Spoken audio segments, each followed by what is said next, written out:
Hello, everyone. Thanks for listening. Just some quick notes before we begin today's episode. This episode's recording was, we'll call it, lightly cursed, and while I have done a halfway decent job of editing around it, you'll no doubt notice that it's a little woolier here and there in terms of audio quality and a little punchier at times in terms of content than is usual for us. What can I say? It was recorded during a cursed week, so really we probably got off easy. I think it's still quite fun, and I've left in some amusing tangents that might normally get cut out of a longer session, so thanks again for listening, and we hope you enjoy. Hello, and welcome to Dice Punks, a tabletop role-playing podcast where we focus on playing full campaigns in less well-known systems. This week in Episode 7, our dubious duo of darkness return to base with questions for their Imperator. Thanks for joining us.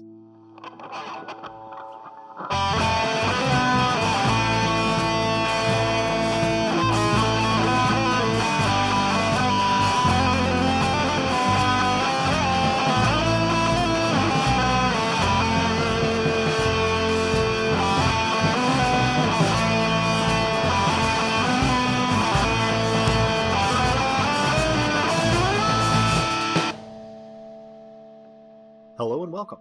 I'm Adam, your friendly neighborhood game master, and joining me are... I'm Drew, and I'll be playing Dosktier, the Duke of Nothing, who is very, very tired. Hello, I'm Robin, and I'll be playing Lyssa Crate, the tired and troubled Duchess of Fury. I appreciate our theme of tired without even, talking about it beforehand. I have a note in my character sheet that says, remember to alliterate like Robin does, and I still... Excellent, and thank you all. Before we get started, let's briefly recap any character stat growth and the events of the previous episode for ourselves and our listeners. As to character stat Should growth... I do my XP? Yeah, do your thing first, by all means, Romnet. Yeah, Romnet's bonus XP. Pair of 5s and a pair of 6s. Still only 1 XP. Yeah, you still only get the 1 XP, but good job. Hooray! Is anybody spending any XP this Well, time? I have 2 divine XP. Is that enough to... What is that enough to do? Each level of an attribute can be purchased for 3 points at character creation, or, 3 points now as well. Each character starts with 5 MP for each attribute, but additional MP may be purchased for 1 point each. Gifts each have different costs. So, short answer is, if you want to increase an attribute, that costs 3 divine XP. If you want to add MP to a particular attribute, that's 1 per MP, no matter how high up that gets. And then gifts, if you want to buy more of them, are by cost listed in the rulebook, or if you want to create one that is not listed in the rulebook, by the calculated cost using the sort of tables in the rulebook. Okay. I'm excited. Well, the divine XP come slowly, right? It's an interesting... You only get 1 at the end of each. It's an interesting balancing system. I'm used to, 1 XP system at Caregen and 1 XP system that is dramatically more expensive, during play. So that Indeed, yeah, this one is very equivalent. Yeah, it's interesting that they just slow the pace of XP instead.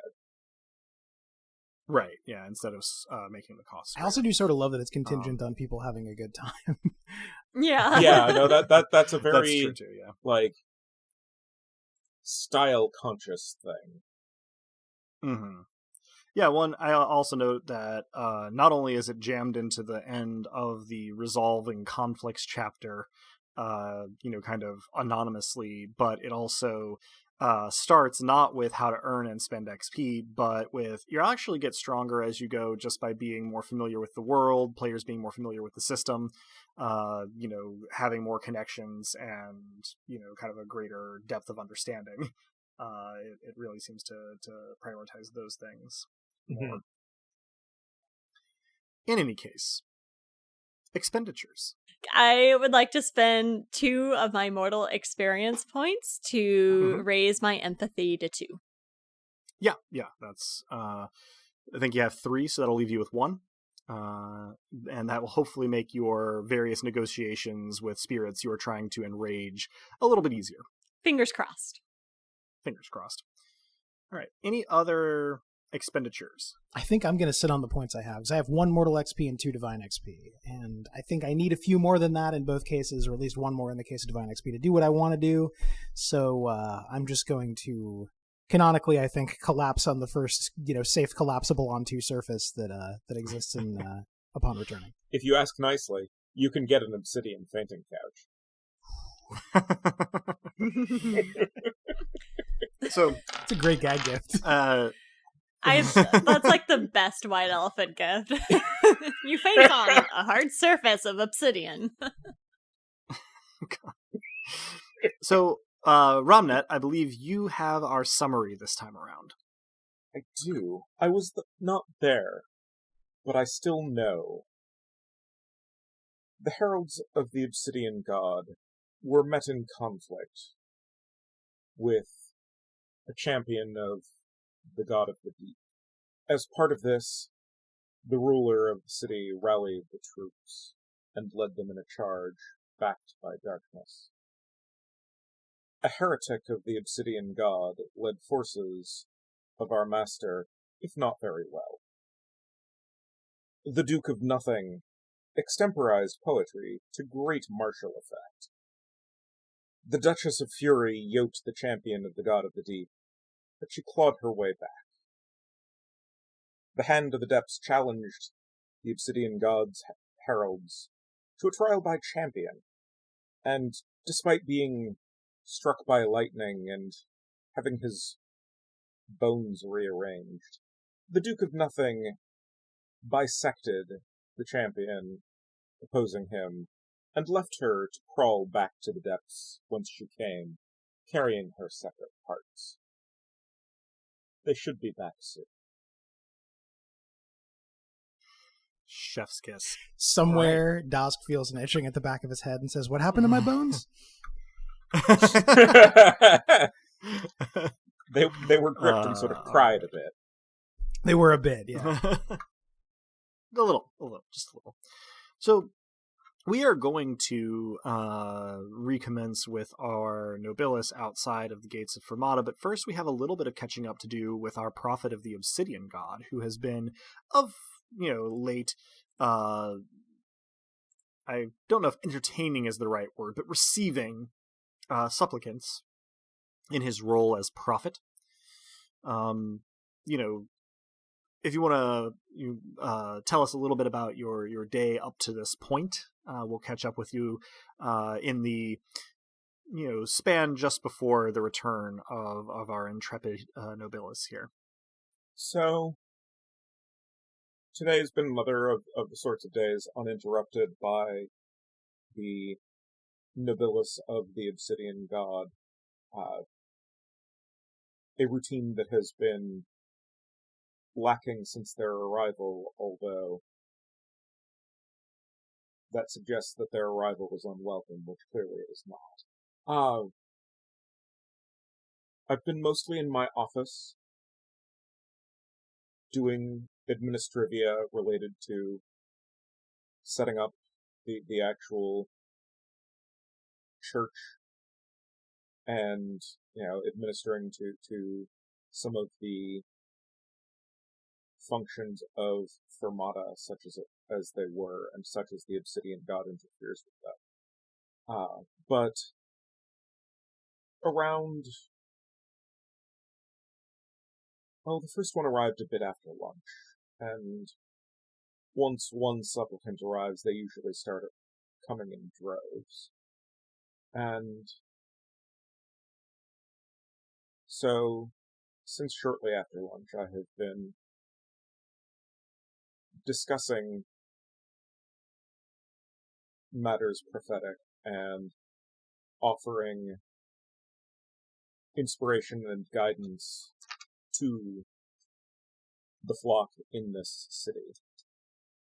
Indeed, you've been dealing with supplicants for the majority of the afternoon, and as it fades into evening and you're starting to think of dinner, there are only 3 people left in the line. The first is a man of maybe middle 20s. His clothes are relatively fine, but he looks as though he's been having a rough time lately. Lots of splotches and scuffs. He's got big bags under his eyes and kind of a hunted expression. He introduces himself. He says, "Del Ferro, my lord. can't find my house. I've got one, I promise, but every time I try to find it, I don't end up where it is. I know where it is, I promise. I believe you. I can't think of anything else to do. Finding is a different act than seeking, Del. Seek and you may or may not find. This is manifestly your trouble. Let your mind cease its seeking, but instead let your feet do the finding. Close your eyes, think of the Obsidian God, and hold a hand out before you as you walk from this office. Turn as you are directed, and you shall eventually find your way home. Walking into the canals is forbidden unless compulsory. He nods kind of urgently and says, Yes, thank you very much, and leaves a little pouch on the table as he squeezes his eyes shut, turns 180 degrees, and walks slowly back the way he came toward the door.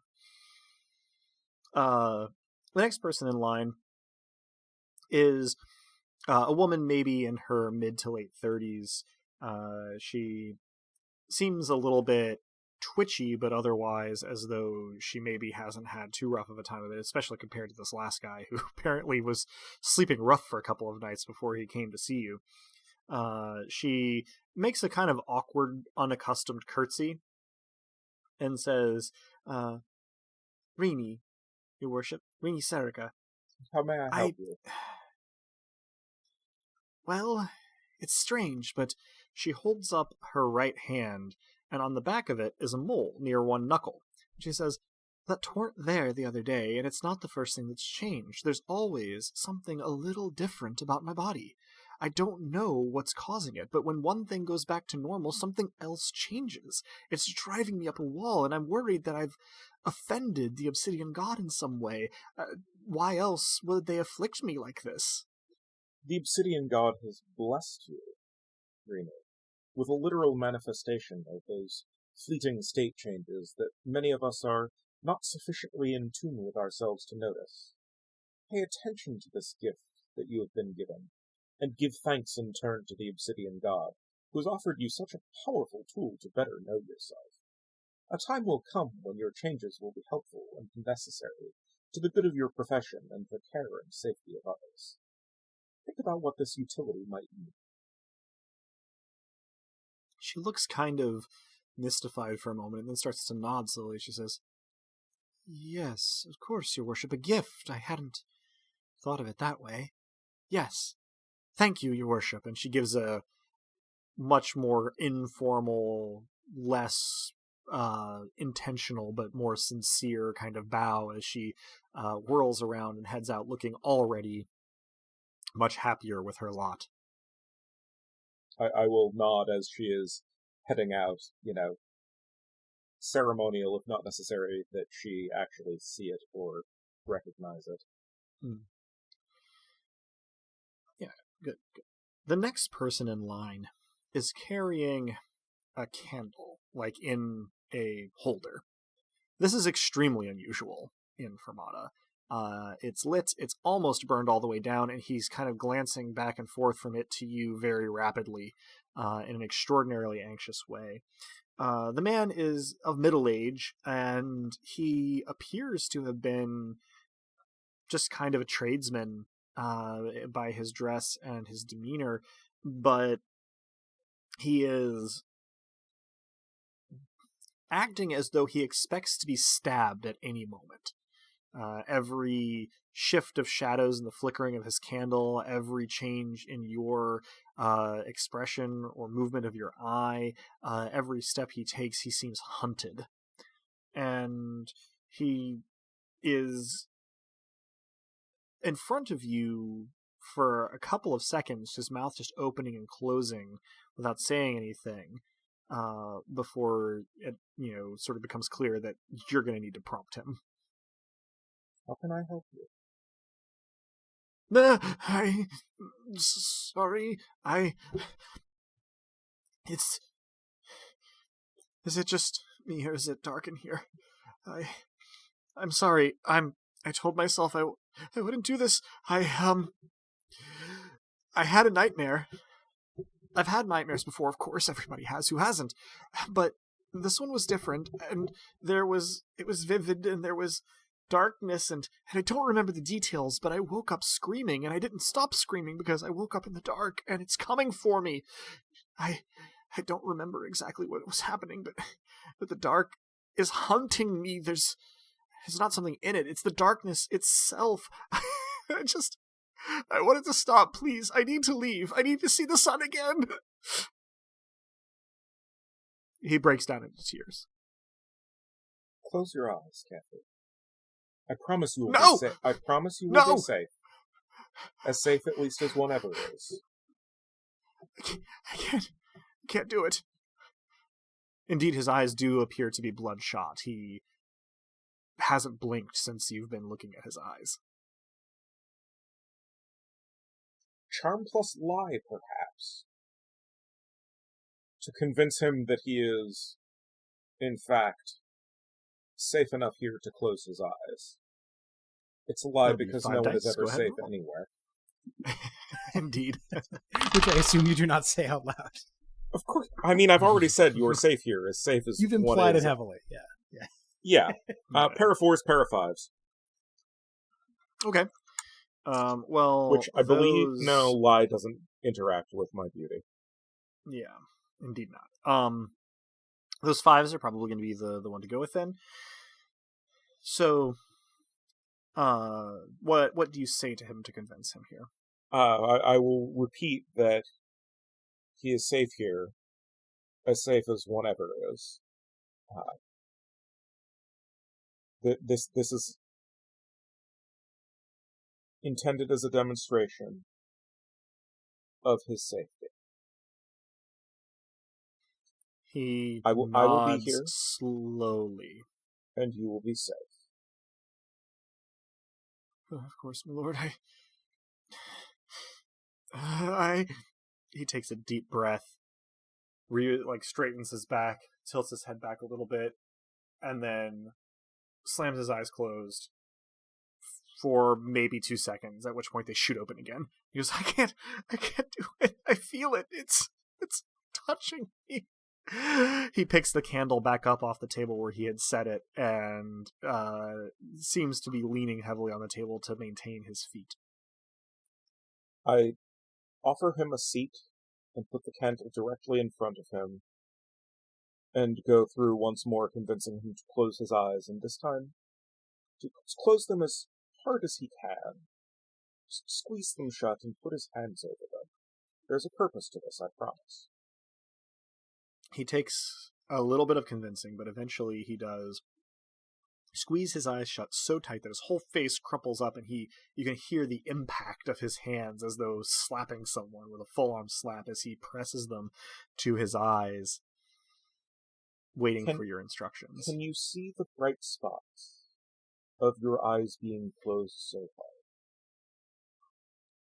I see the spots, but they're black too. They're black But they too. are light. They are bright, and they are light, and they are with you.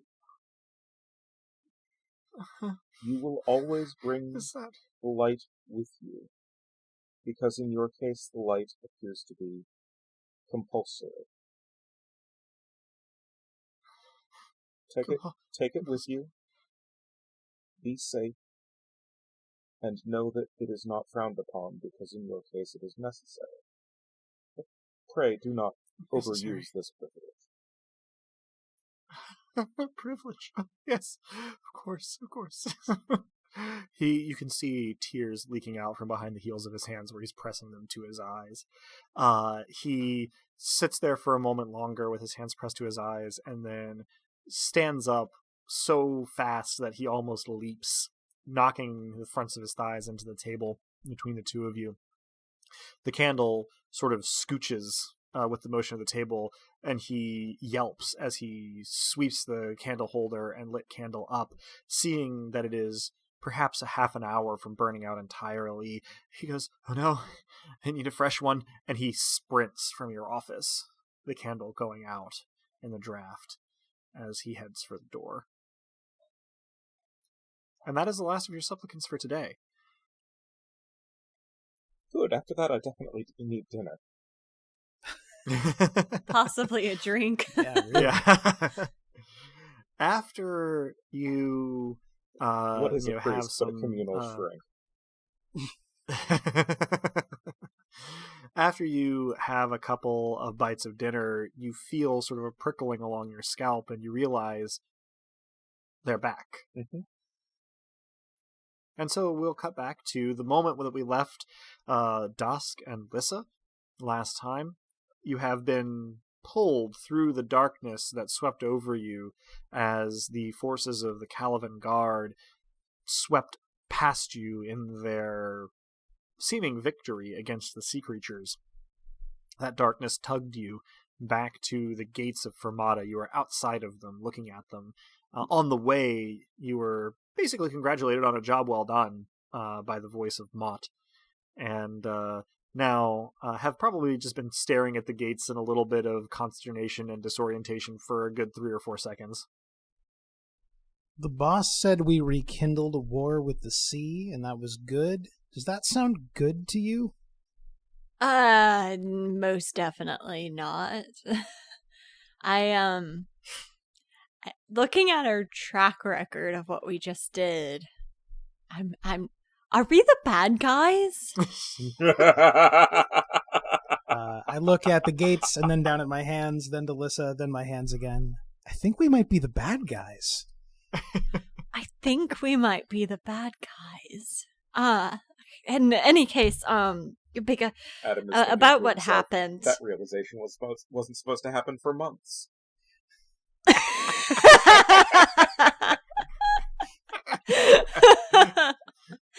Jeez. Okay, getting back into character. Sorry, sort of.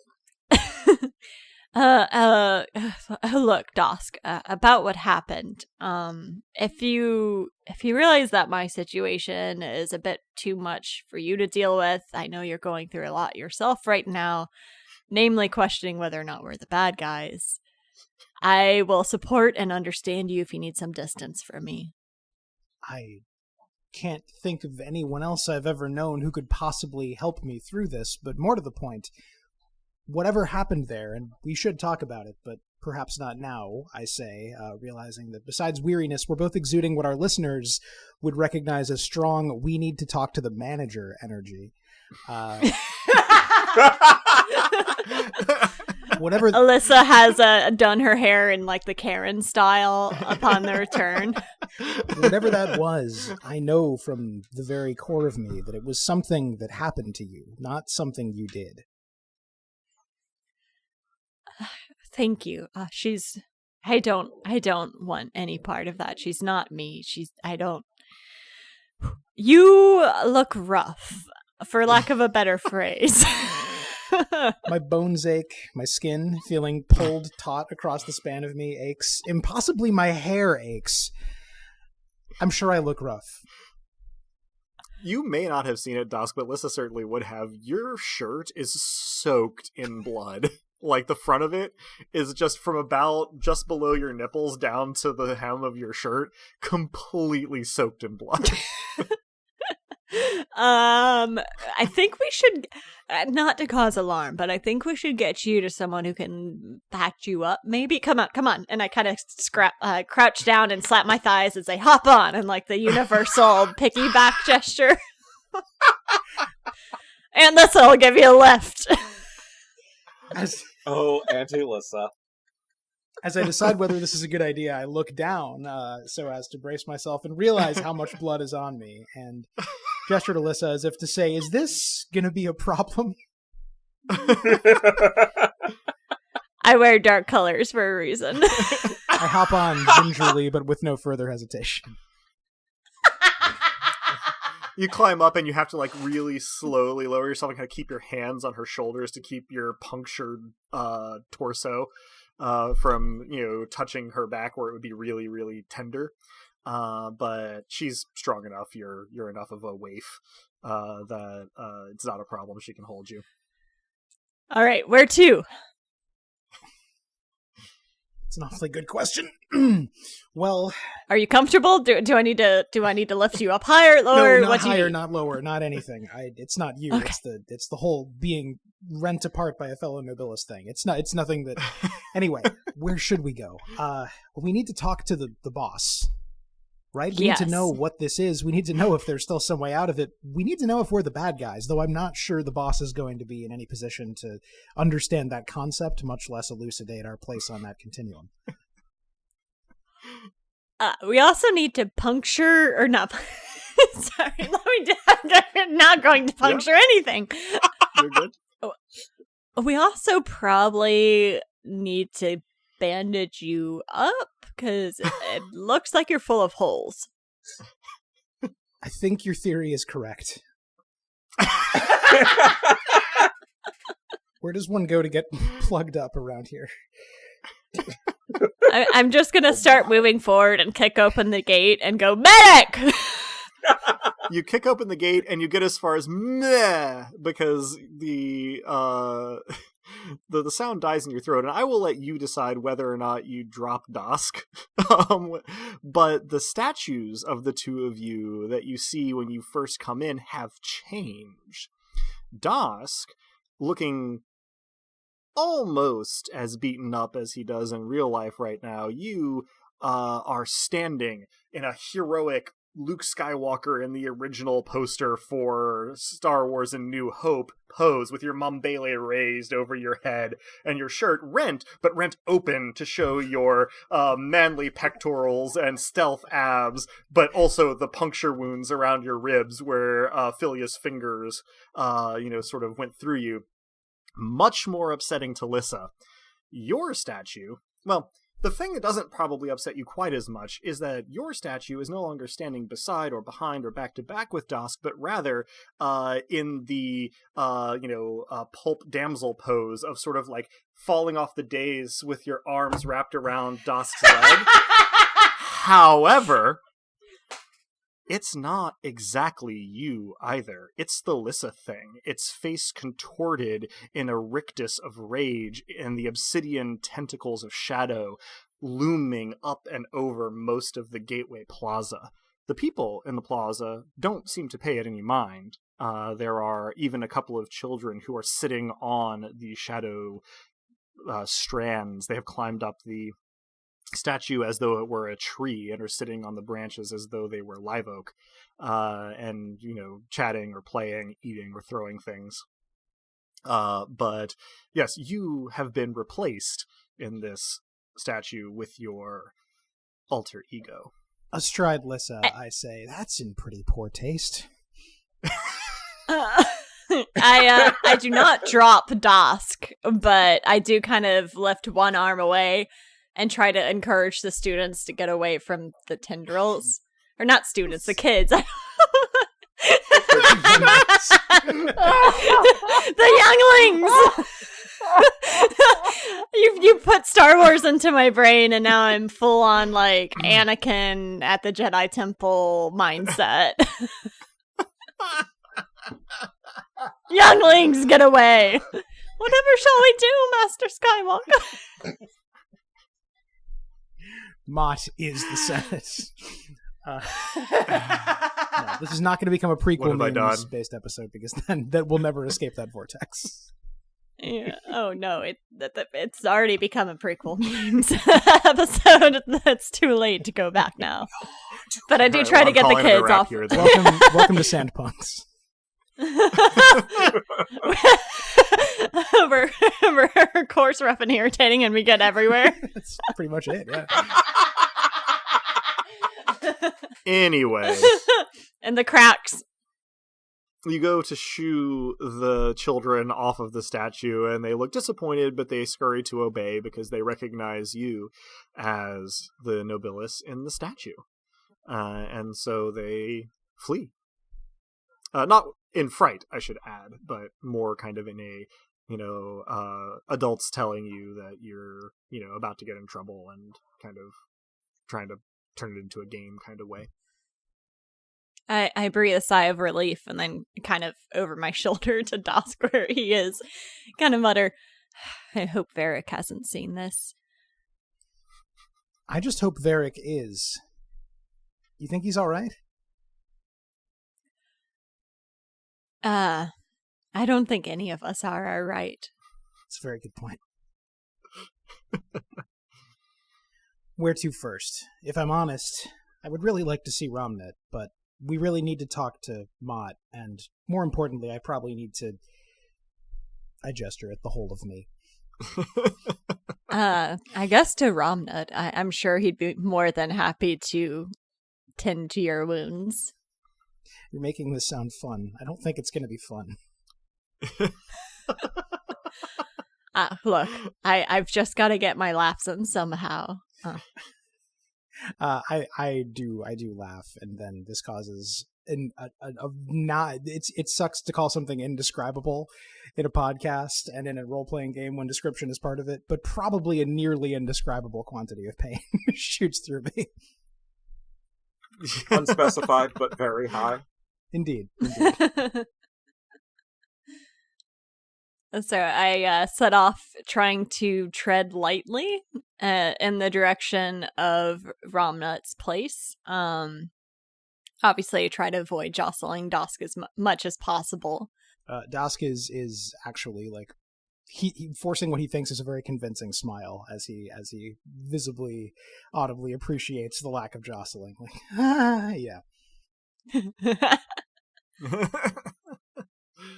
So you guys traipse in this manner through the streets of the quiet city to Romnet's house. You don't have any trouble. The crowds don't all like part and bow or anything so ostentatious, but they do make way for you, and you get a number of nods with "Lord, Milady," or "Welcome back," as people move out of the way. In short order, you are knocking on Romnet's door. Romnet, there's a knock at the door, and opening it, I assume. I will declare that I am home from the office, yes. Sorry, for whatever reason, I was thinking you were in your home when you were receiving supplicants, but I do not know why I would necessarily have thought so. I thought I had specified that I was in the church building, but... You very well may have, and I just may be having a Teflon brain day. Regardless, I opened the door. Indeed. Standing there, you see a relatively wet and bedraggled-looking Lissa, kind of a haggard expression, and on her back, an even more haggard and bedraggled-looking Dosk, who's, despite his rain-slicked appearance, his hair looks very much as though he has just been in a tumble dryer with a bunch of fuzzy socks, and how much blood is not hard to see. It's not hard to see that there is a fair amount of blood involved, even if most of it is not necessarily in your field of view. For there to be that much blood where you can see it, there's more for sure. Hi, he was in a fight, and he has some holes that need filling. You ought to see the other Nobilis. Why did you come to me first? Why did you not just go directly to a fuck... Turn around, we're going to a medic. We're new here. We didn't know where one was. You could ask. Everyone around here knows who you are. The acolytes, they would have found an Sorry, are you okay? I'm looking at both of you, but mostly at Das. I plan to be. Good. Keep that plan. And you? Hanging in there. Okay, good. Good. This way.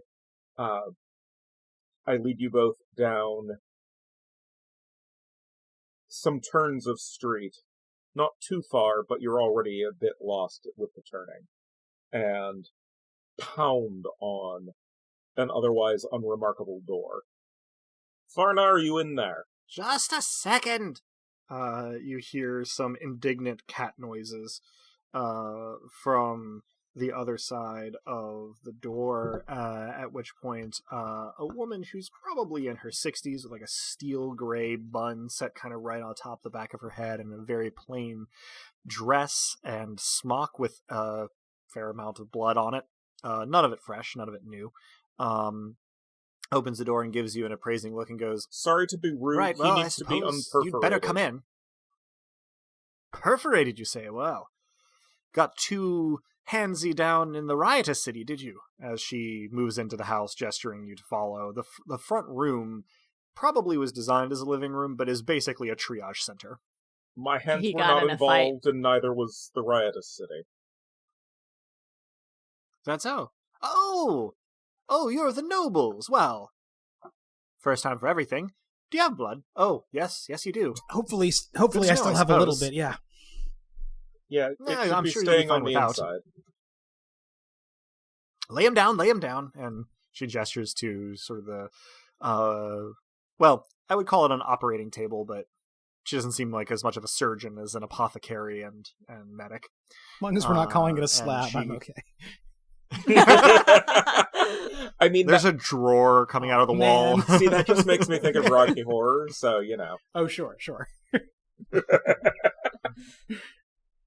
Thank you. I needed to hear that in Tim Curry's voice.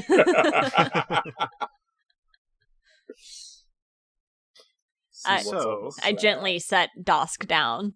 I have to crouch quite a bit, I imagine, to kind of get him on the table. Yeah, you kind of maneuver him very slowly and very carefully onto the table while Farna goes to her kind of various cabinets and starts getting out vials and herbs and solutions and bandages and a pair of scissors, which she uses to cut your shirt off. Just leaving it to sort of flop wetly open from your dweeby little chest. An objection to this dies in my throat.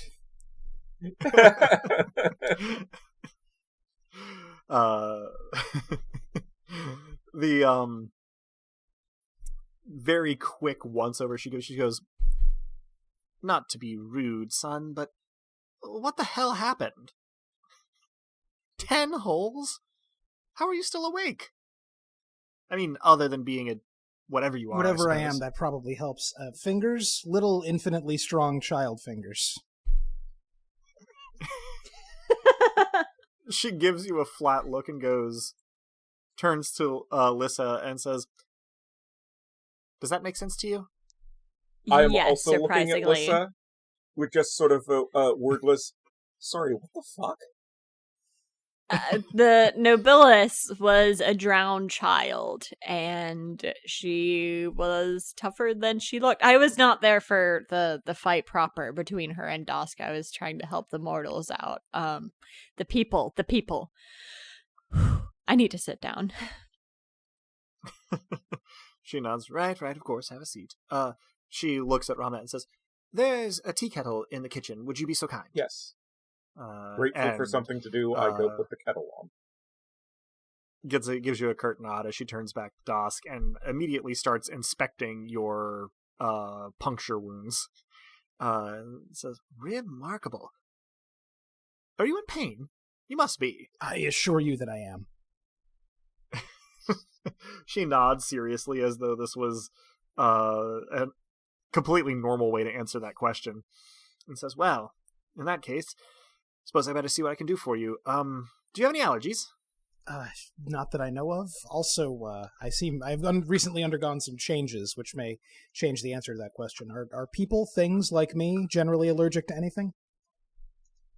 She shrugs. She goes, don't know how I should know, but didn't want to stuff you full of an herb that you would have a reaction to. Of course, you can survive this. Probably survive just about anything. She kind of nods self-satisfiedly. She goes, good to know that you can still feel pain, though. Yeah, that's great news. Open wide. And she gets a pitcher of water and just starts to pour it into your mouth. Does it leak out the holes? It does not leak out the holes. I had to ask. It's a valid question. What you have just done is basically what you've just done is asked me in a circuitous way to run the Mask-based one-shot at some point. Yes. If we meet the Nobilis of Chaos, it could basically be the Mask. Maybe. Okay, so she forces you to hydrate a little bit, and you immediately, it still hurts like hell, but feel a little better, less kind of swimmy. And it turns out, yeah, it makes sense. You're pretty dehydrated from all of the blood loss. And she goes, well, I'm going to have to pack each of these with a bandage and some herbs. It's going to feel really, really bad. Do I need to strap you down, son? I don't think so. Like you said, after what I've been through, I can probably... anything. Question, by the way, this is probably Dosk being curious beyond all good reason. The distance between surviving almost anything and surviving anything. In the fight, I bisected my combatant, my co-combatant, and she lived. I can be killed, yes? All the evidence seems to point that way. Don't know. You're the first two I've met. Sure. Those bandages and herbs, then I'll be fine, I think. She nods. She goes and kind of grinds up something in a mortar and pestle, and then basically like swabs very painfully some sort of salve into your holes, and goes, normally there wouldn't be much I could do for this kind of thing, but well, we'll see how this goes. And then starts literally just taking two fingers and like kind of tamping bandages down into the punctures. You pass out. Not for a long time, but when you come to again, you've had bandages wound around those ones to keep them in place, and you feel comparatively better. You're still pretty miserable, but whatever is in the salve is kind of numbing you a little bit, and it is about at this point that Ramnet has returned with the tea for anyone who wants some. Lissa been doing anything during this time? I probably offered to hold Dosk's hand as needed in case he needed to like squeeze down on something. Yeah. But if he passed out, that wouldn't be necessary. I absolutely accepted that offer until I passed out. Right, of course. Once he's sorted, I kind of point to the puncture wounds in my head and say, should I be concerned about these? I was bit by a strange sea creature, and I'm not sure if it has any, like, diseases.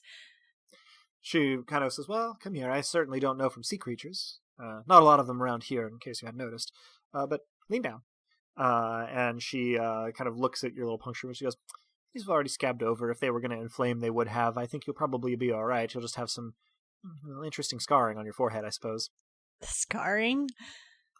Well, I mean, if you were a full human, certainly. I have no idea what to expect from your unique physiology. Will they be attractive scarring, in your expert opinion? She leans back and she goes, well, runs to my taste, I suppose. Huh. I guess I'm okay with it, then.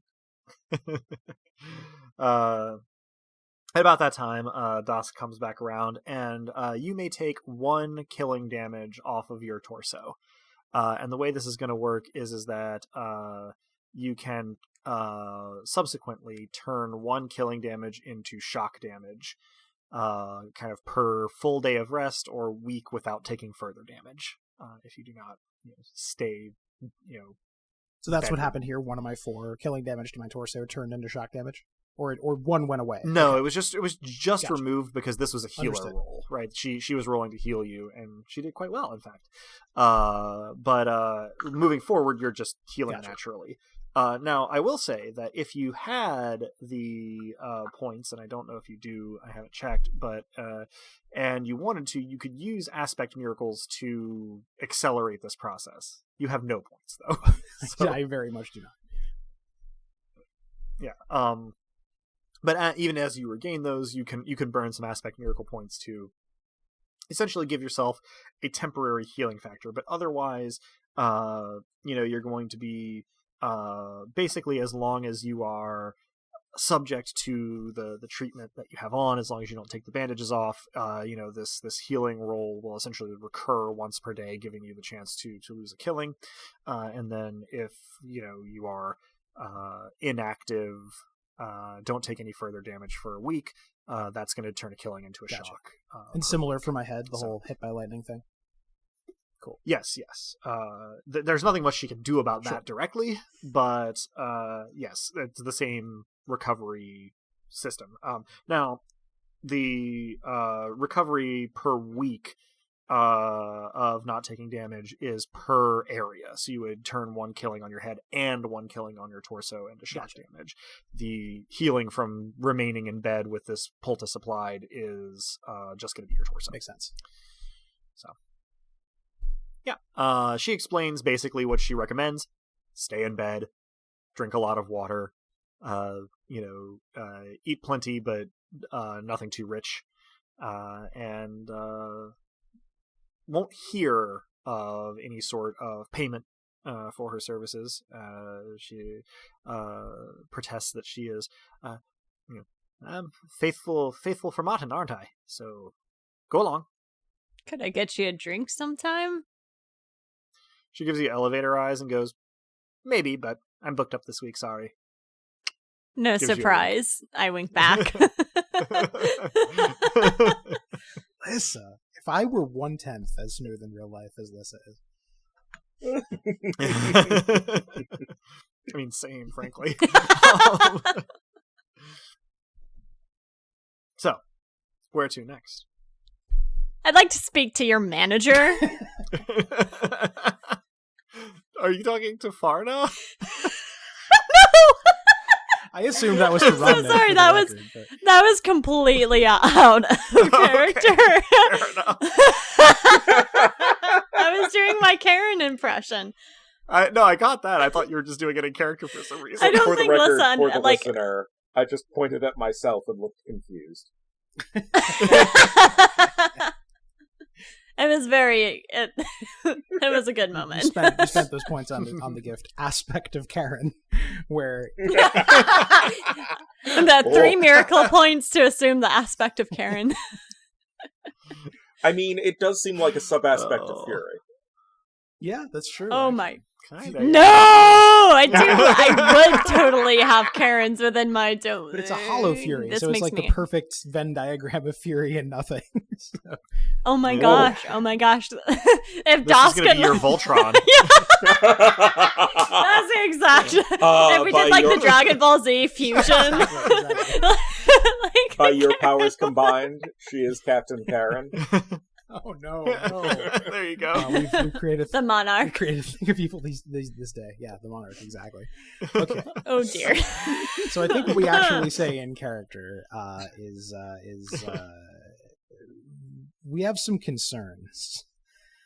It's in addition. That laugh was probably slightly in character. In addition to the obvious difficulties, though.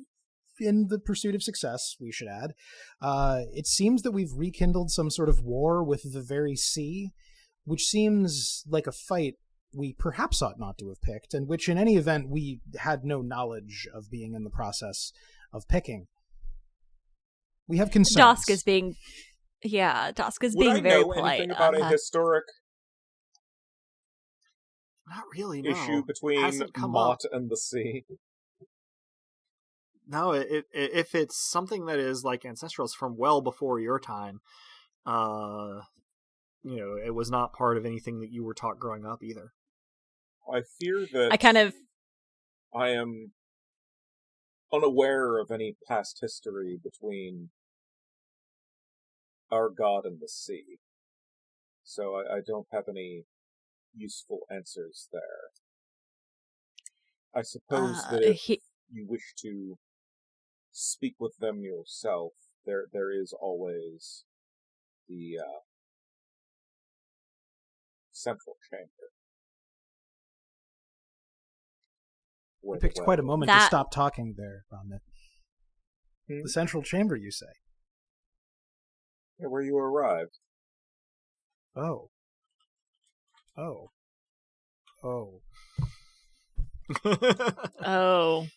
I'm not sure you're in good enough shape for those steps, though. Hop on, buddy.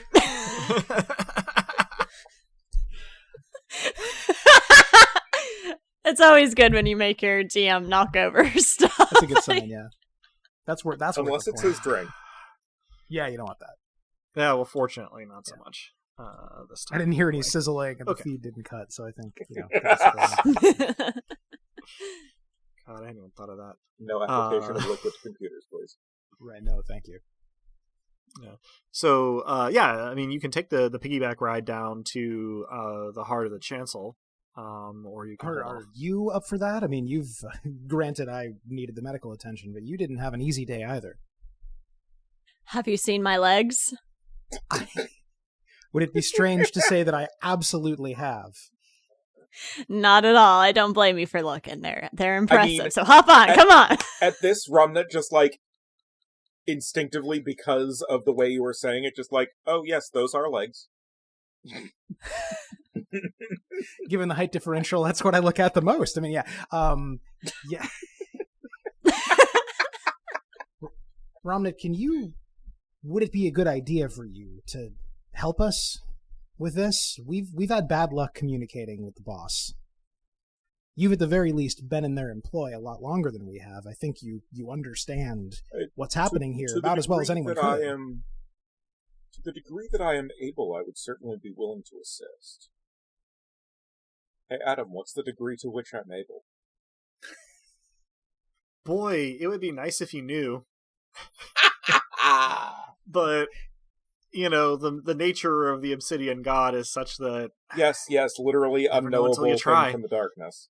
Right, all that. I just had a vivid mental picture of Adam steepling his fingers and a single lightning strike behind him. Welcome Actually, to Adam's you didn't see that on camera?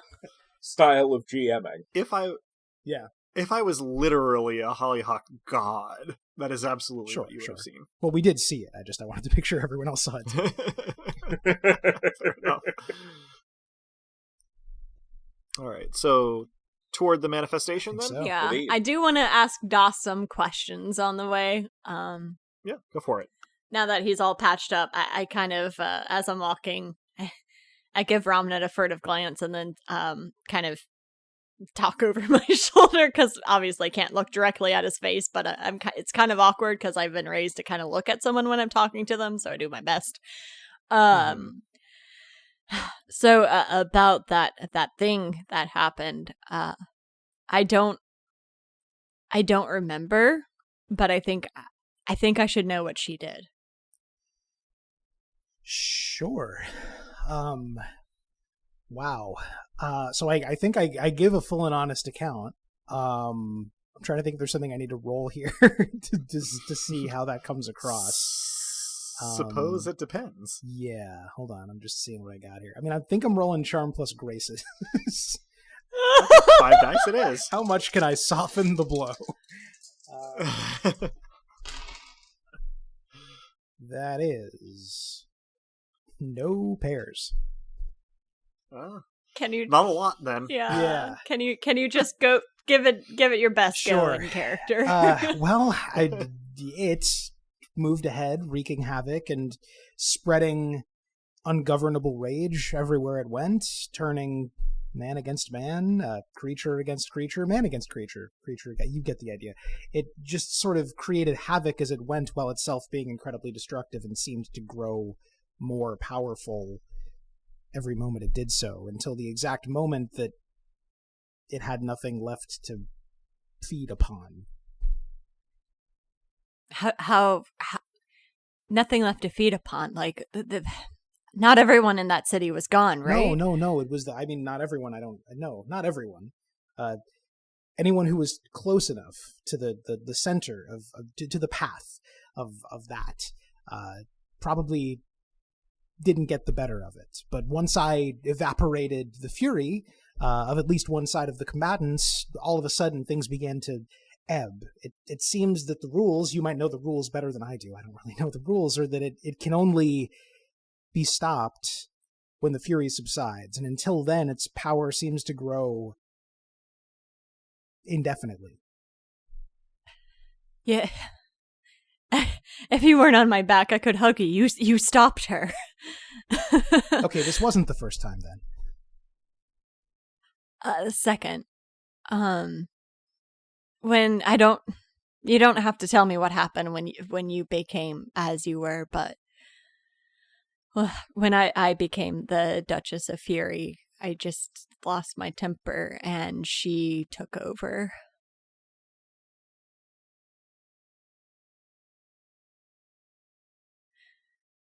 A bunch of men came to the forge, and they were going to break Varric's hands, and I was not going to let that happen. And I only wanted to stop them because, it just they were clearly monsters, but I became one instead.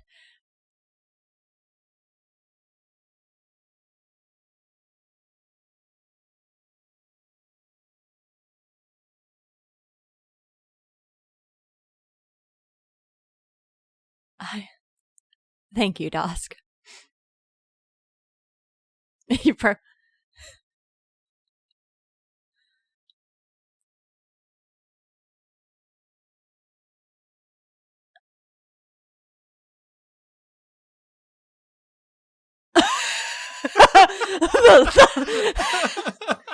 the library. I kind of laugh. Did a book hit you in the head? While trying to, leave you space to talk Nobilis to Nobilis, I am definitely pretty obviously all ears. Sure, right. The library. I was looking for a rare book, and I ended up in absolute darkness. I don't know how many layers down I went. It actually probably isn't physically possible for me to be as far down as I was, now that I think of it. But then I was simply here. It was frustrating. I was lost, but it wasn't. I mean, I suppose I just will remember not to complain. No, it's actually, it makes me feel a lot better to know that you didn't have as hard to go. I'm glad it was a good transition. Not good. We're still working things out, but yeah, I'm glad you didn't, burn the library to the ground or anything. I mean, I guess I haven't been back.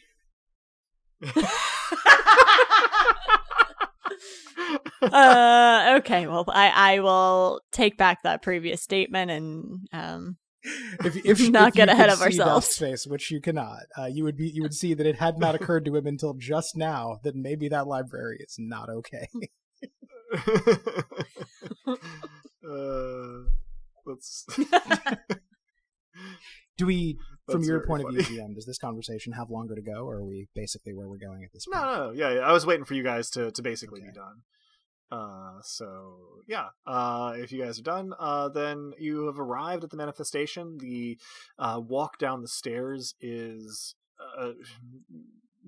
relatively uneventful, if long and dull. It's certainly not conducive to conversation, but you do eventually arrive down in the heart of the chancel at the bottom of the manifestation here.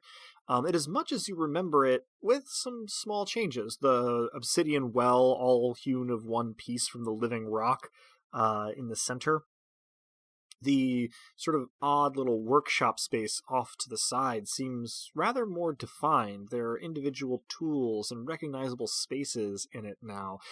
All trades that or skills that at one point, Dusk, you have dabbled in, at least for a couple of days.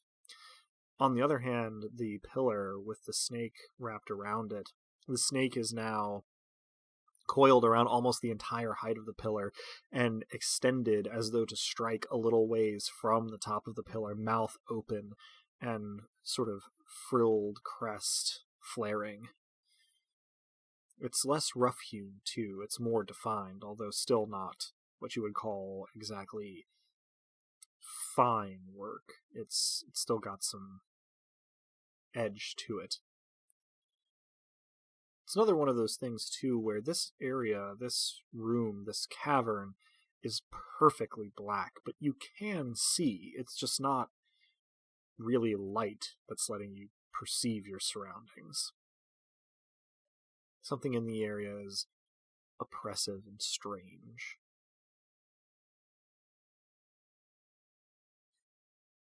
I gently let Dosk stand on his own 2 feet for the conversation with our boss. I give an appreciative noise. Which, well, I mean, this is radio. I should probably produce an appreciative noise. It sounds something like. It's good that you labeled that appreciative. Everything's relative. Yeah. But it's been a day. It's a shaky thumbs up in audio form. I do give Adaska a thumbs up. Like, I move probably to clap him on the back, but think better of it and then just go for an awkward, like, double thumbs up instead. I am immensely relieved when the clap does not come. So I turn to Ramnet and I say, so how do we begin an audience? Hey, Mott! We could try that. Is that in character? Yes. The air in the room trembles, and a deeper darkness flows up out of the well, filling the entire space, and not necessarily literally choking you, but making you feel like you want to choke. I will sort of wave my hands and just sort of gesture, about like that, but usually more formally. The cavern once filled, you can tell that Mott's presence is here, though they don't say anything. I suppose I lay on the formality. I say, we come before you having done as you have asked in being, and then the formality sort of runs out. Very confused about why. Yeah, what he said, except I don't think that starting a war is a good thing, and also we need to talk about her. I refuse to let that take control of me ever again. How does that happen? There is a deep and wide pause before Mott's voice returns. Confused? What possibly could be confusing? Belief is growing. We are the savior of Caledon. Hundreds of thousands now flock to us, even if only below the conscious lines. Your task is gloriously complete. A war with the sea is the natural state of things. It is as it should be. Peace was only ever made in my relative absence. We are here now, and war with the sea is our and the sea's desire. You are my tools, our tools. That is why you have been created. What is there to be confused about? Only a tool refers to other living things as tool. I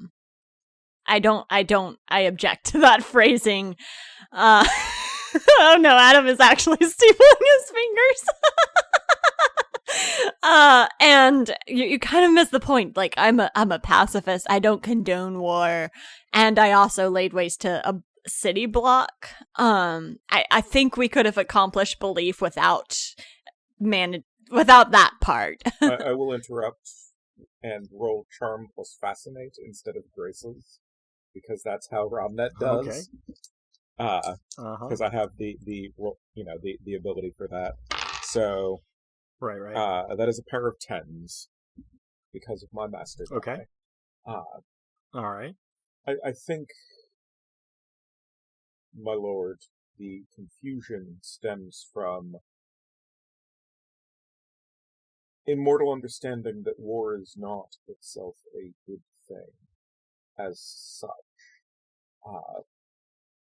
Why is the sea your enemy? Perhaps that might explain some things. There's another one of those deep pauses, but shorter this time, and the voice returns a little bit more forcefully this time, and says, War with the sea is as natural as the sun rising and setting. It is desirable because it is correct. That is frankly all you need to know. This is tiring, and we tire of it. This focus is inimical to our nature. You will do as I instruct, and you will benefit from doing so. We will benefit from doing so. That is what matters. The other is your.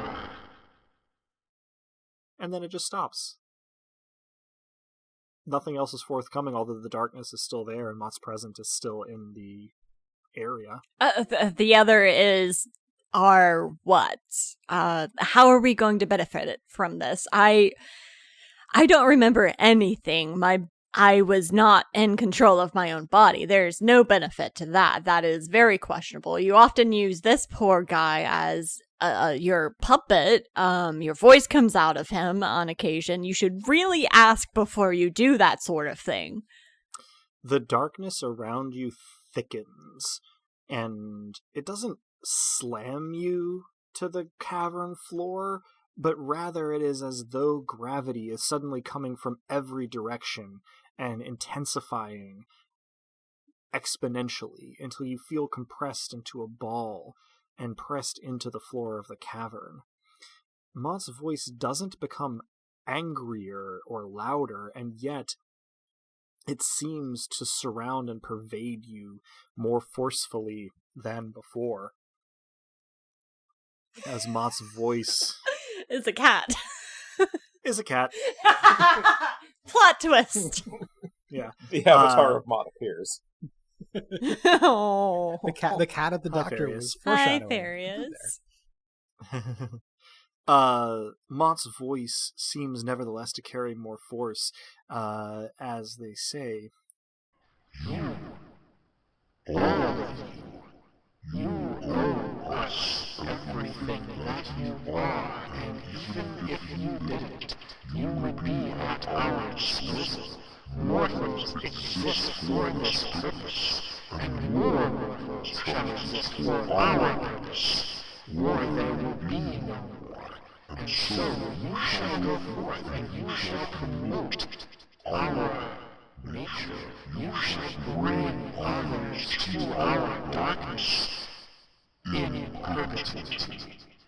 You were chosen for your qualities, everything that you are. And this part seems directed at us. All of you is for our purposes. How you express our power is up to you, not to us. Any complaints hereafter shall be taken up with yourself. Do not presume to question us. Without us, you do not exist. Mortals fear your existence, so fear us as well. And the darkness and the voice and the voice are all gone, and the voice sits on the once again.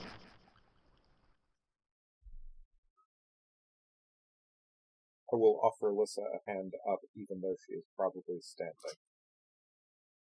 Oh, I definitely brace myself against that. And I kind of look at your hand and my lips quirk into a smile briefly, but I just kind of turn around and start walking back up the stairs and then realize I've left Dosk and turn back around and kind of crouch down and like offer another piggyback, but I do not look happy. I accept it. That didn't go the way I thought it would. No, it didn't. They are not very receptive to inquiry or criticism, I'm sorry. Well, if it's up to us then how do we stop what happened from happening? I mean, if we work for an unknowable force separating existence from non-existence, then fine. Let's say we accept it. Let's say refusing means nothing. How do we use this power we have to make sure that what she went through, she doesn't have to go through again?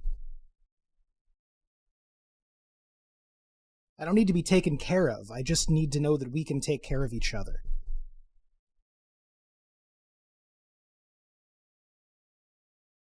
You're a Rumnet good friend, wilts a bit Dosk. at the first part of that.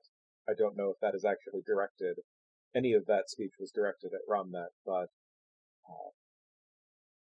This is probably the I think it part where was. admit that I Picture my don't- head flitting back and forth the whole time.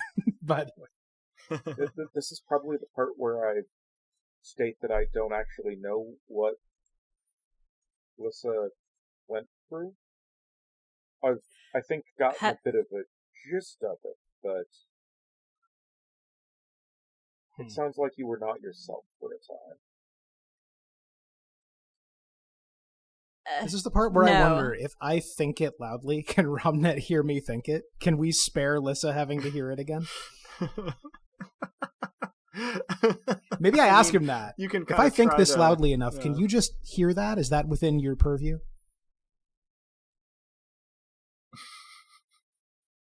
I mean, for the record, no, but you could probably use social skills and general observation skills to get an approximation of putting together your clues. Sure. You know, I'm going to do that so same roll far. and see if I... Because again, we need to explain to Romnet, but I'm trying to spare Lissa from reliving this 500 times. So let's do that same roll. And that's a pair of threes. All right. I mean, that is a success. And so, you know... Let's say I managed to convey... Sorry. I was going to say, my interpretation... You're the GM, but my interpretation of that would be, I managed to convey all the stuff that happened, grisly details and all, but while avoiding the parts that would, make Lissa feel especially responsible or aggrieved. Right, and you don't reiterate anything that he was kind of eavesdropping on earlier. Totally. Which was the real rough stuff. And so we'll say that Romnet has a pretty good idea at this point. I've done things I didn't think I could do, and things I didn't necessarily want to do, but I've never felt for a moment like I wasn't me, which is terrifying in its own way, but this seems different. She becomes something not herself. That seems like too much to give up. It is a terrible price. And it's not one I'm going to pay. Prices are there to offer a choice. That's true. Upon Lissa's remark there, I need a sight plus sense roll from Dusk and Romnet. I thought you were going to say that to me for a moment. I was going to be like, ah! No, you're fine. Thou cruel hollyhock god. Oh, whatever. I've got 4 cents. This is 3 dice total for me, let the record show. Ooh. 5 for Romnet. 3 8s. 3 Nothing. eights. Nothing. Romnet, you couldn't really be sure, but when Lissa finishes her refutation, you think you see the snake tattoo where it is visible kind of along her neck shift just very briefly. I will look directly at it, like I'm looking at something that is not Lissa but is on Lissa, for just a beat, and then just back to what Romnet is saying. Or not Romnet, I'm Romnet. What Dusk is saying. Already, we're inseparable and indistinct, sure. Well, OTP! Also, like, as the Dice Peaks from earlier demonstrates, I have definitely been mixing up words today. Sure. Indeed. You're not the only one. So yeah, I mean, for what it's worth, a closer examination, it seems like a perfectly ordinary tattoo, and it seems like it was in the same place as before, but at the same time, I could have sworn you saw something. Okay.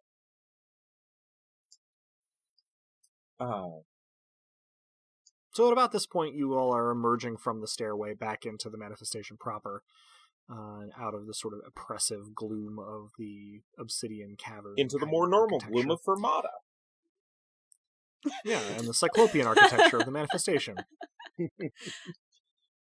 The tone of voice you said that in, I just wish it was like in character. I think I signal. I don't Go for really it. think that Romnet has been, like, happy-go-lucky for years. He Sounds about right. may Yeah. at one point or another have been, maybe, you think, but he's continuing with, the price is there to offer a choice. You can pay or you can not pay, and as applied to the current issue, what you may want to work on is finding the limits of that delineation. What do you mean? Extending the thresholds of your own control over things so that you can push out farther into what had formerly been taking you beyond your control. I don't know how. What would refusing to pay the price, outright, look like? This to Rami. No fury. Oh. Since I am a mortal and a mouthpiece, I really haven't any idea. I'm sorry. I think you're selling yourself short. This is beyond my awareness and understanding, but I was mostly suggesting that if a certain amount of fury takes the you out of yourself, then perhaps you should work up to A, finding what that amount of fury is, and B, expanding your control below that threshold, so that perhaps the threshold can be pushed farther out.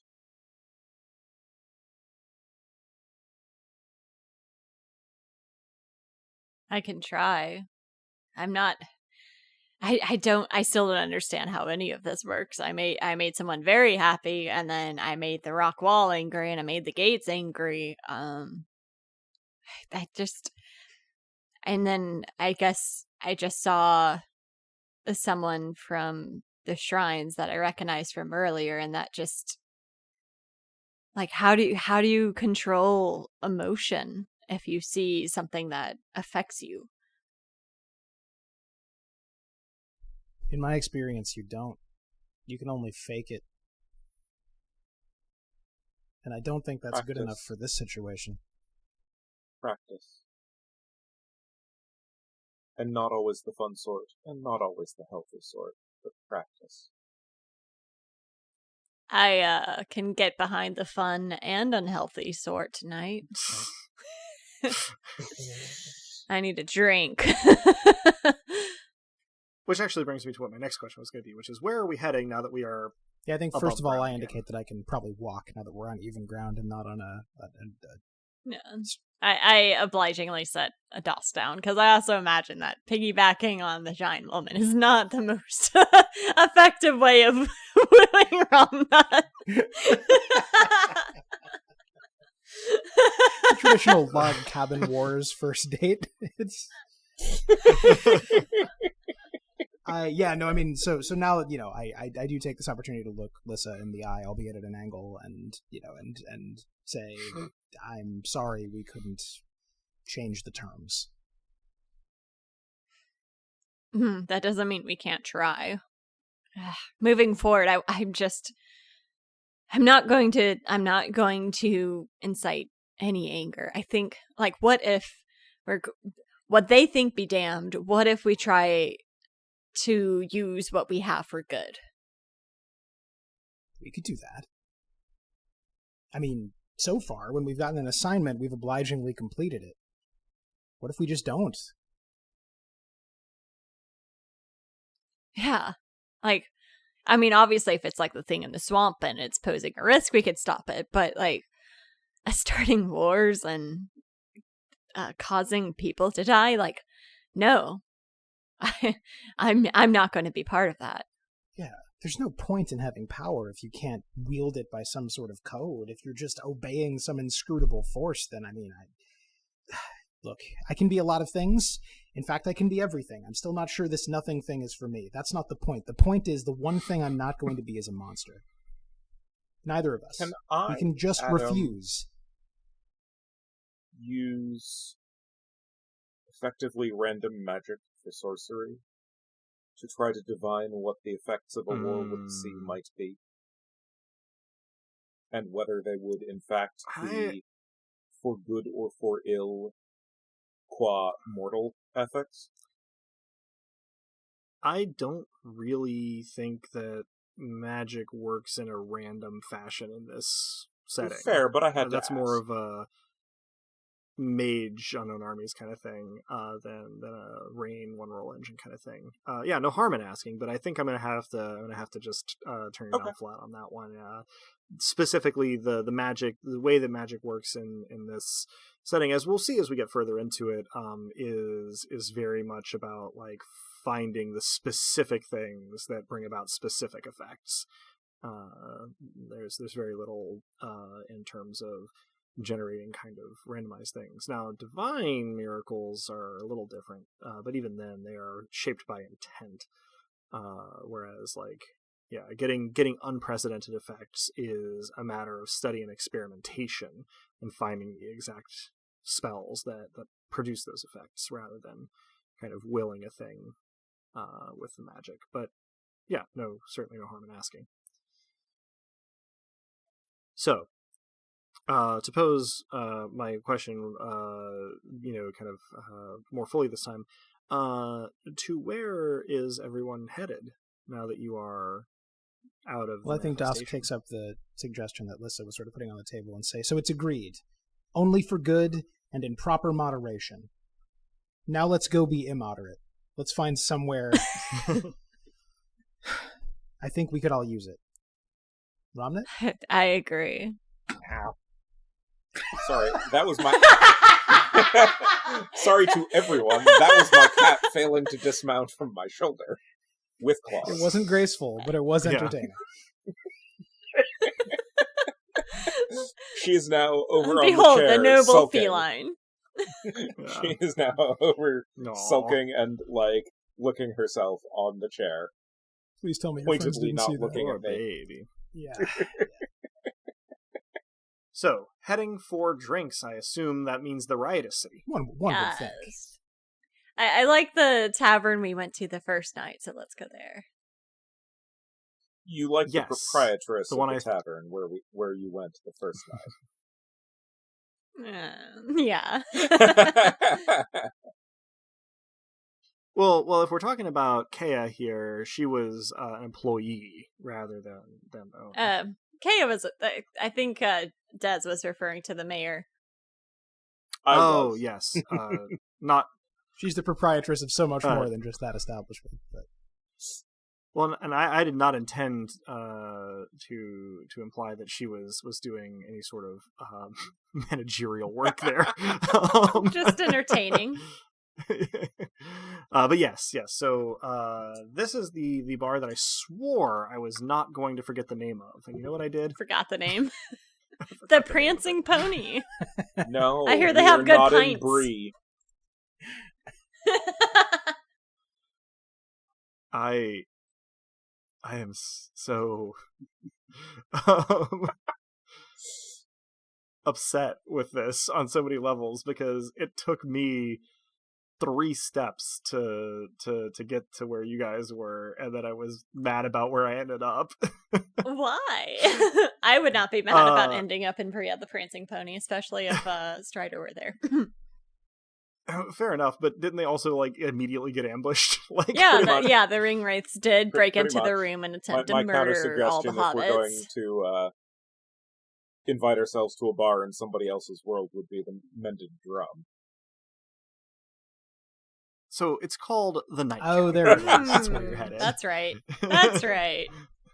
To the You're nightcap. headed to the How Nightcap. many sexy ring wraiths do we see as we walk in? 9.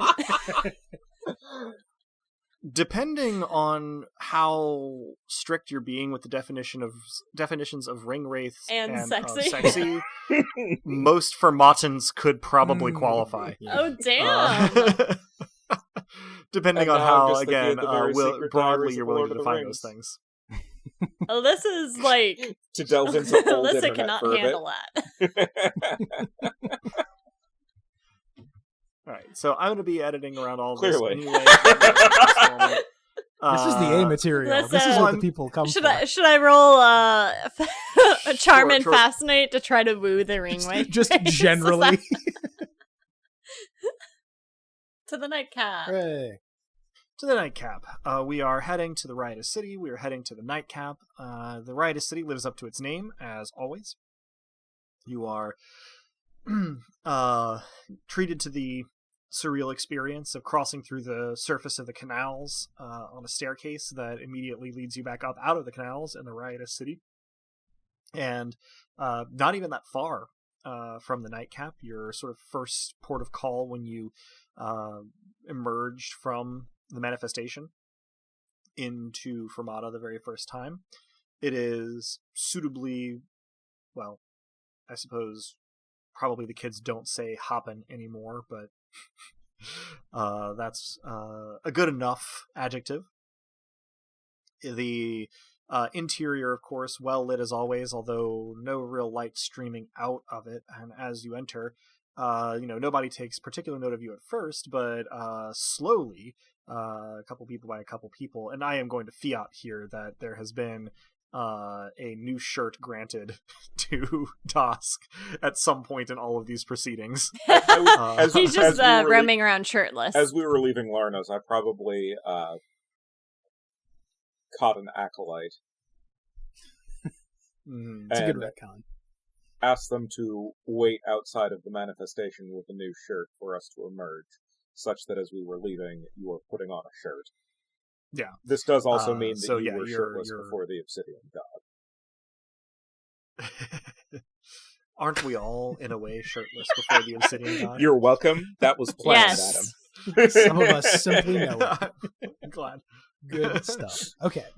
So I'm not making as much of a spectacle of Yeah. myself as I might. But we're known quantities, Indeed. Lissa and I. So we're always going to be a little bit of a spectacle. And yeah, as you are noticed, sort of conversations kind of sputter out and people kind of turn to look until one beardy fellow that you don't really recognize, but certainly recognizes you, just kind of raises a glass and goes, "Here's to you!" And everybody goes, "Ah!" Takes a drink and then goes back to what they were doing. And then almost in the blink of an eye, Kea sort of apparates directly in front of Lissa and bobs a curtsy and says, "Your ladyship, is there aught I can get you?" I curtsy back, though it's far less graceful, and say, "Your ladyship, I'd like to buy another round for everyone here on me. And give me your stiffest drink." Well, of course. She seems like she has the impulse for another curtsy, but she has kind of like her tray, and she just kind of clutches it and like does a little bow, and then hurries over to the bar and starts pouring. The very first thing she does is take a beer stein, unstopper a glass bottle full of something brown, pour it in until it is about that far below the lip of the stein, and then slide it towards you, Lissa. And then looking at Dosk says, "And your lordship, what can I get you?" Something about half as strong as what you just poured her, I think. She chuckles a little bit and nods, and then gets basically what's a lowball sized vessel, and pours this from the same bottle to slide to you. Looks at Romnet. "And yourself, your worship?"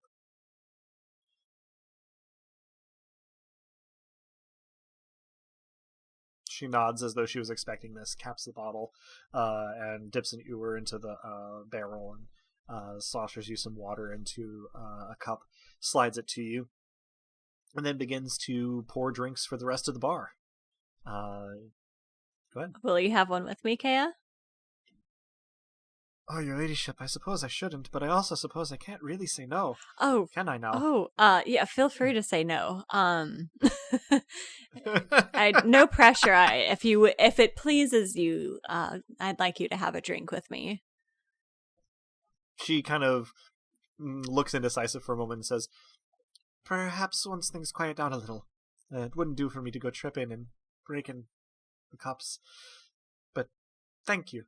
And she gives another quick curtsy before taking her tray and giving everybody a drink. The bar has made room for you. There were no 3 seats next to each other, all open continuously when you came in, but while you weren't looking, people have shifted around, and now there are 3 seats in a row near the middle of the bar. Once everyone has their drink in hand, I kind of turn to the bar and boom out, making the most and the best with what we have. There's a brief moment of somewhat confused silence, and then most people within the next 2 or 3 seconds just go, here, and I'll drink to that, and they all take a drink. Especially the ones who have already received a free drink from you are extremely, laudatory in their oh good in their toasts. So it's not completely awkward. You'll have them saying it by the end of the night. I take a moment to lean to Romned and I say, "Let the record show that your next water is on me." I will smirk and just gingerly place a hand on your shoulder and squeeze a little bit. Assuming your shoulder is not a site of an injury. No, lower than that. Exactly. Down below the xiphoid process. I give you I give you an expression somewhere between appreciating it and becoming a puddle. After a couple of minutes of just kind of sipping, and probably in Lissa's case, swigging your drinks, a seat to Lissa's left, Dosk would be on your right here, becomes occupied, and strapping young man with kind of long, dark ringlets sort of swivels to face you and gives you a little toast with his swig, or toast with his stein that you sort of supplied to everyone, and says, "Would it be right for me to call you ladyship, or is Lissa fine?" Lissa is just fine. He nods. He says, "I'm glad to make your acquaintance. I was told you sometimes frequented this place, and so I've been coming here whenever I have time off in hopes of meeting you. You're quite a remarkable woman." Well, thank you. What's... please introduce yourself. "Oh, where are my manners? I'm Thad." Thad, it's a pleasure to make your acquaintance. "Oh, the pleasure, I assure you, is all mine. You're very generous with your drinks, I see, and I wanted to let you know that I appreciate it, but also I wanted to see if I could learn a little about you. It's not often you see a woman, especially not around Fermata here, with a physique as developed as yours. Do you lift?"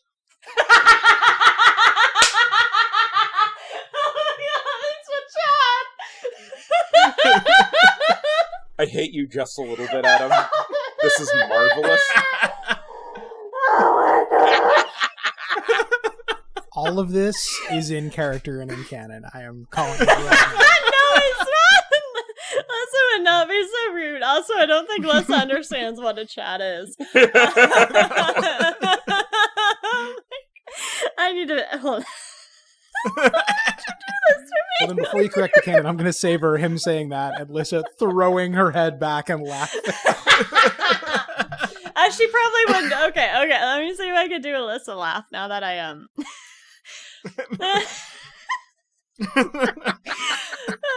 You've broken me. Congratulations. Beautiful. You broke me, Adam. Okay. Yes. I mostly left my drink. "Oh. Well, I'll drink to that." And he does just that. I toast him as well.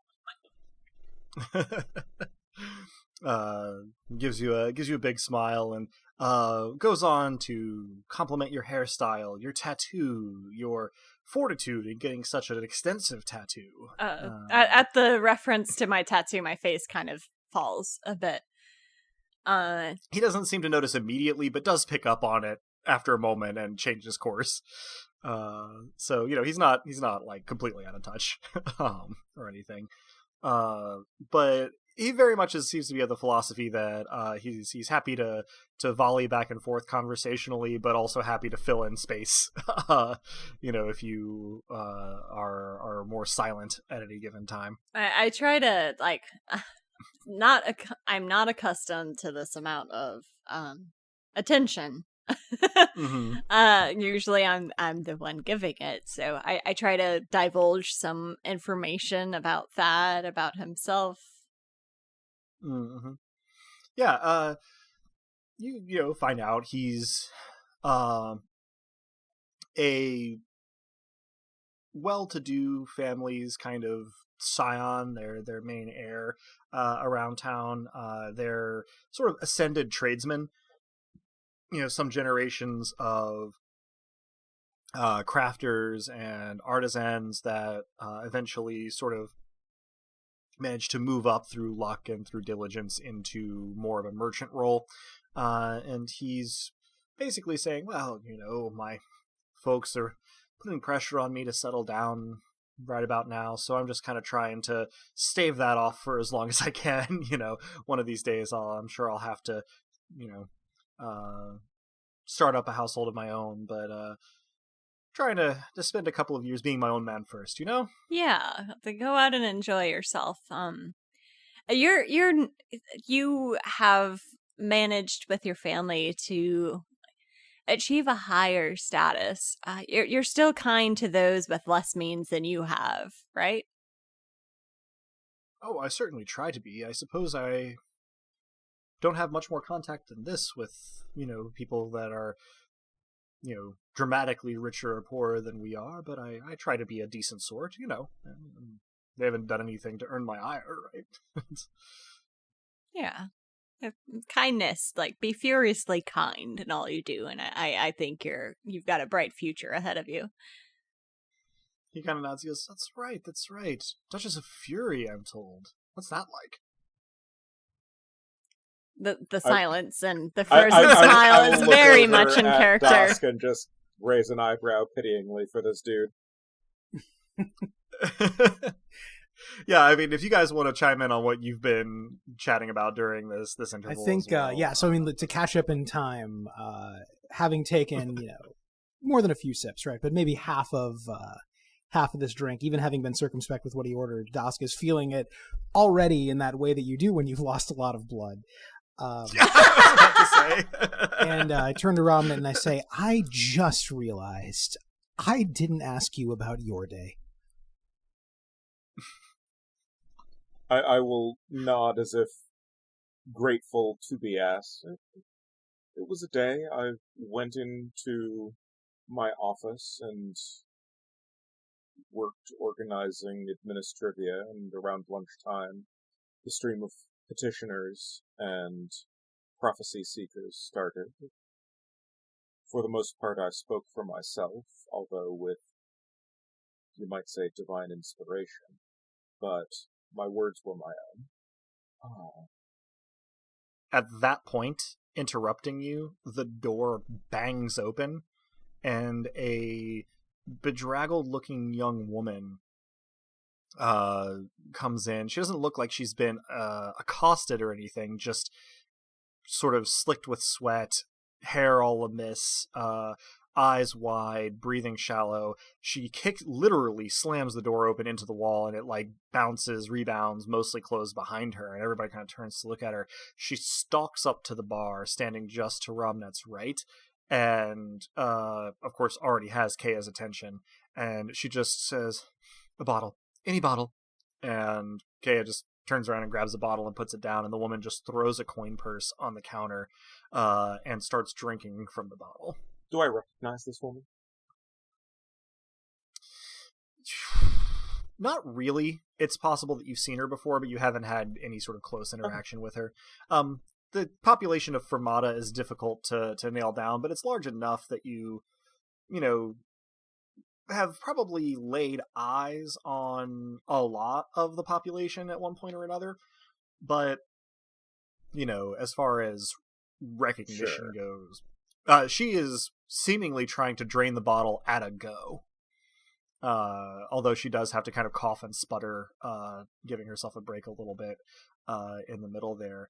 And when she does, she puts the bottle down for a moment and kind of sags onto a bar stool and puts her head down and starts to sob softly. Kea looks a little alarmed, and everybody is kind of trying to not seem like they're watching what's going on. I kind of gesture to Kea that the bottle's on my tab. She nods. And kind of lean back to kind of say, your ladyship, are you okay? Over the backs of Dusk and Romnut. The woman who's come in doesn't seem to consider that you might be talking to her. Oh. She just sort of continues to sob, and then sits bolt upright and looks around for a second. What? Oh, your worship. At yes. the risk of intruding on what may seem to be a private sorrow, is there anything I can do to assist? She gives kind of a bitter laugh, and she goes, make the sunrise, I suppose. And she takes another swig of the bottle. And that is where we'll end our session. Lots of people dealing with a seasonal affective disorder. I mean, it's... Same, though. Don't it just stand to reason? Yeah. It do a little. But yeah, we'll pick up there next time. Everybody can get 1 mortal XP for today's session. And we'll try to figure out what the deal is with this woman asking for a sunrise when next we convene. But for now, that concludes this session of Dice Punks. Thanks for joining us. I hope our players and listeners enjoyed it as much as I did, and you'll all join us again next time. If you're hearing us now, then you probably know where to listen to this, but we can be found almost any place one can listen to podcasts, as well as on the wider web at dicepunks.com and on Twitter as @dicepunks. With that, I think we're ready to say farewell, so say goodbye to the kind folks at home, players. Thanks for listening, everybody, and dare to use your powers for good in defiance of the powers that be. That's beautiful. True. Thanks for listening, For real. everyone. Tune in next time to see if our Hollyhock God successfully cajoles my character into sleeping with a Chad.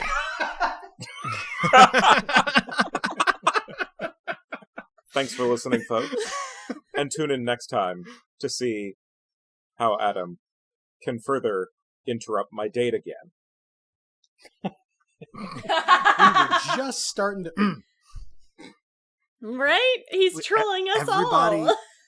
Everybody needs a hobby.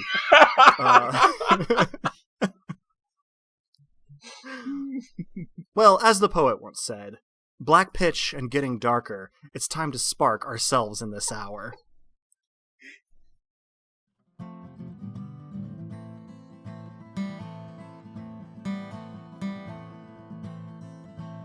Thank you, dear listeners, for tuning in, and stick around through the admin stuff. There's Alyssa's line with Robin waiting for you at the end of it.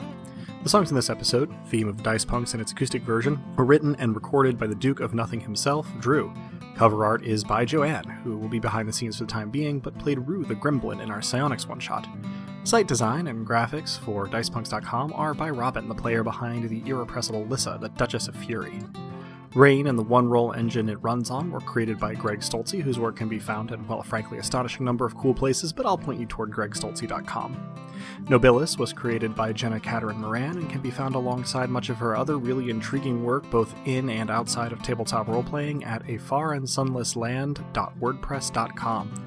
Links to both systems and authors can be found on the Punk Grimoire section of our website, dicepunks.com. Thanks so much for listening. If you liked what you heard, well, that's reward enough on its own, really, but if you're so inclined, you can help us out by rating and reviewing us wherever you listen to us, telling your friends who you think would like us to give us a listen, and even heading over to our Patreon at patreon.com/dicepunks. We have fun rewards available to backers, including a patron-only Discord and access to the Dice Peaks after show for episodes 1 and following.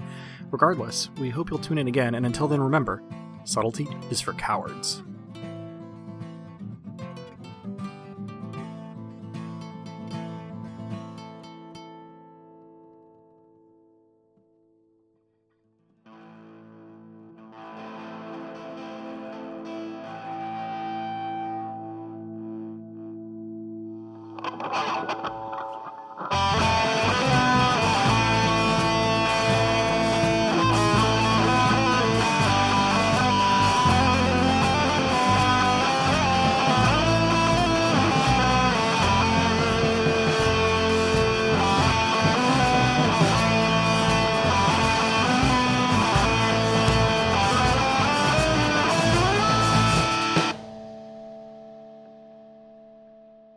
tonight, I have to say I find myself a little bit bereft on dating advice.